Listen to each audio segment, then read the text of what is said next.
ശരി, ഇപ്പോൾ ബഹ്റൈനിൽ നിന്ന് സിറാജ് പള്ളിക്കര കൂടിയുണ്ട്. സിറാജ്, ഏറ്റവും രീതിയിൽ കൂടുതൽ ആക്രമണങ്ങൾ നടക്കുന്നത് ബഹ്റൈനിലാണ്. അവിടെ വീണ്ടും ആക്രമണം ഉണ്ടായി എന്ന് പറയുന്ന ഒരു ഡിപ്ലോമാറ്റിക് ഏരിയയിൽ സ്ഫോടന ശബ്ദം കേട്ടു എന്നാണ് അറിയുന്നത്. എന്താണ് വിവരങ്ങൾ?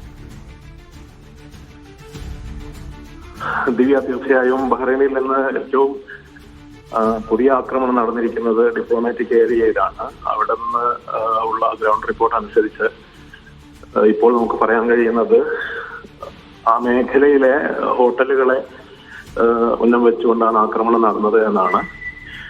പ്രധാനപ്പെട്ട ഹോട്ടലുകളും അതുപോലെ തന്നെ നയതന്ത്ര സ്ഥാപനങ്ങളും സ്ഥിതി ചെയ്യുന്ന ഒരു പ്രദേശമാണ് ഡിപ്ലോമാറ്റിക് ഏരിയ. ബഹ്റൈന് നേരെ ഇതുവരെ ഉണ്ടായിട്ടുള്ളത് 45ഓളം മിസൈലുകളുടെയും 9 ഡ്രോണുകളുടെയും ആക്രമണം എന്നാണ് ഔദ്യോഗികമായി സ്ഥിരീകരിക്കപ്പെട്ടിരിക്കുന്നത്. അവയിൽ മിക്കതും പ്രതിരോധിച്ചിട്ടുണ്ട് എന്നും ആഭ്യന്തര മന്ത്രാലയം വ്യക്തമാക്കിയിട്ടുണ്ട്. ഇന്നലെ രാത്രി ഓരോ മണിക്കൂറിലും വിവിധ പ്രദേശങ്ങളിൽ, ഇന്നലെ പകലിൽ പ്രധാനമായും ഹൂറയിലെ ഒരു റെസിഡൻഷ്യൽ കോംപ്ലക്സ് അടക്കമുള്ള സ്ഥാപനങ്ങളിലാണ് ആക്രമണം നടന്നതെങ്കിൽ രാത്രി ആക്രമണങ്ങൾ വിവിധ പ്രദേശങ്ങളിലേക്ക് വ്യാപിച്ചു. റിഫ, സനദ് എന്നീ പ്രദേശങ്ങളിലേക്കും അതിനു മുമ്പ് ഹൂറ, സീഫ്, മുഹറഖ് എന്നീ പ്രദേശങ്ങളിലും ആക്രമണങ്ങൾ നടന്നു. ബഹ്റൈൻ വിമാനത്താവളത്തിന് നേരെ ഡ്രോൺ ആക്രമണം നടന്നിരുന്നു. പക്ഷേ ആളപായമില്ല. അവിടെ കാര്യമായ ആർക്കും തന്നെ പരിക്ക് പറ്റിയിട്ടില്ല. ചില്ലറ നാശനഷ്ടങ്ങൾ ഉണ്ടായി എന്നാണ് കഴിഞ്ഞ രാത്രി പോയ മണിക്കൂറുകളൊക്കെ വലിയ ആശങ്കാജനകമായിരുന്നു സ്ഥിതിഗതി. ആശങ്കാജനകമായിരുന്നു എന്ന് മാത്രമല്ല, ആളുകൾ പരിഭ്രാന്തരായിരുന്നു. ആഭ്യന്തര മന്ത്രാലയം ആളുകളോട് പരിഭ്രാന്തരാകരുതെന്നും സേഫായ സ്ഥലങ്ങളിലേക്ക് മാറി നിൽക്കണമെന്നും നിരന്തരമായി അറിയിപ്പ് നൽകിയിട്ടുണ്ടായിരുന്നു. അതോടൊപ്പം സൈറൻ സിസ്റ്റം തന്നെ വളരെ ഫലപ്രദമായി നടപ്പിലാക്കിയിട്ടുണ്ട്. ആളുകൾക്ക് മുൻകൂട്ടി മുന്നറിയിപ്പ് നൽകുന്നുണ്ട്. പക്ഷേ വിവിധ പ്രദേശങ്ങളിൽ ആളുകൾ രാത്രി കെട്ടിടങ്ങൾക്ക് പുറത്തു നിന്നാണ് ഉറങ്ങാൻ കഴിയാതെയും ഈ ആക്രമണങ്ങളുടെ ശബ്ദങ്ങൾ കൊണ്ടും അതുപോലെ തന്നെ സ്ഫോടനങ്ങളുടെ ശബ്ദം കേട്ടും ആളുകൾ ചകിതരായിരുന്നു. ഇന്ന് രാവിലെ ഒരു ഇടവേളയ്ക്ക് ശേഷം, കുറച്ചു സമയത്തിന് ശേഷം, ഏതാണ്ട് ഒരു മണിക്കൂറിന് മുമ്പാണ് വീണ്ടും സ്ഫോടന ശബ്ദങ്ങൾ ആവർത്തിക്കപ്പെട്ടത്.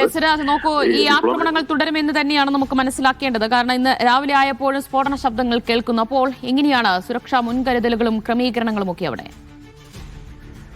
നമുക്ക് കാണാൻ കഴിയാവുന്ന വിധം, വളരെ ആളുകൾക്കൊക്കെ കാണാൻ കഴിയാവുന്ന വിധം ഡ്രോണുകളെയും അതുപോലെ തന്നെ മിസൈലുകളെയും ഒക്കെ ഇന്റർസെപ്റ്റ് ചെയ്യുന്ന ദൃശ്യങ്ങൾ ഇവിടെ നമുക്ക് കാണാം.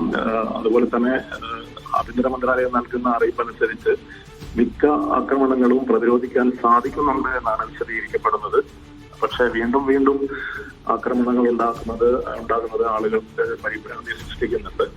എങ്കിൽ പോലും അപകട സാധ്യതയുള്ള മേഖലകളിൽ നിന്ന്, പ്രത്യേകിച്ച് അമേരിക്കയുടെ 5ാം കപ്പൽപ്പട സ്ഥിതി ചെയ്യുന്ന ജുഫൈറിൽ നിന്നും അതോടൊപ്പം അതുപോലുള്ള പ്രദേശങ്ങളിൽ നിന്നും, നേരത്തെ ആക്രമണം ഉണ്ടായ പ്രദേശങ്ങളിൽ നിന്നും ആളുകളെ വ്യാപകമായി ഒഴിപ്പിച്ചിട്ടുണ്ട്. ആളുകൾ, മലയാളികളടക്കമുള്ള പ്രവാസികളടക്കമുള്ള ആളുകൾ ധാരാളമായി വിവിധ പ്രദേശങ്ങളിൽ നിന്ന് മറ്റ് സേഫായ സ്ഥലങ്ങളിലേക്ക് മാറുന്നുണ്ട്. എന്തായാലും സ്ഥിതിഗതികൾ ഈ രീതിയിൽ തന്നെ തുടരുകയാണ്. ആളുകൾ ജോലിക്ക് പോവുകയും സ്ഥിതിഗതികൾ വളരെ ശാന്തമായി തന്നെ നമുക്ക് കാണാൻ കഴിയാവുന്ന വിധം ബഹ്റൈനിലെ ജനജീവിതത്തെ കാര്യമായൊന്നും ബാധിച്ചിട്ടില്ല. എങ്കിൽ പോലും ഇടയ്ക്കിടെ മുഴങ്ങുന്ന സൈറണുകളും സ്ഫോടന ശബ്ദങ്ങളും ആളുകളെ ചകിതരാക്കുന്നുണ്ട്. അതാണ്. എന്തായാലും വലിയ രീതിയിൽ ഗൾഫ് മേഖലയിൽ ജനജീവിതത്തെ സാരമായി ബാധിച്ചിട്ടില്ല എങ്കിലും ആളുകൾ ഭയചകിതരാണ്. ഏതു നിമിഷവും ഒരാക്രമണം ഉണ്ടാകാം, മറ്റ് അപകടങ്ങൾ ഉണ്ടാകാം എന്നൊരു ഭീതി ആളുകൾക്കിടയിലുണ്ട്. കാരണം ഇപ്പോൾ ഖംനൈ കൂടി കൊല്ലപ്പെട്ടതോടുകൂടി ഈ ആക്രമണം ഒന്നുകൂടി കടുപ്പമേറിയതാകും എന്നതിൽ യാതൊരു സംശയമില്ല. അപ്പോൾ അതിനെ നേരിടാൻ ഒരുങ്ങുകയാണ് ഗൾഫ് രാജ്യങ്ങളും എന്നത് തന്നെയാണ്. എന്തായാലും 2ാം ദിവസവും ഗൾഫ് വ്യോമപാത ആകെ നിശ്ചലമായ സ്ഥിതി തന്നെയാണുള്ളത്. 716 വിമാനങ്ങളാണ് റദ്ദാക്കിയിട്ടുള്ളത്.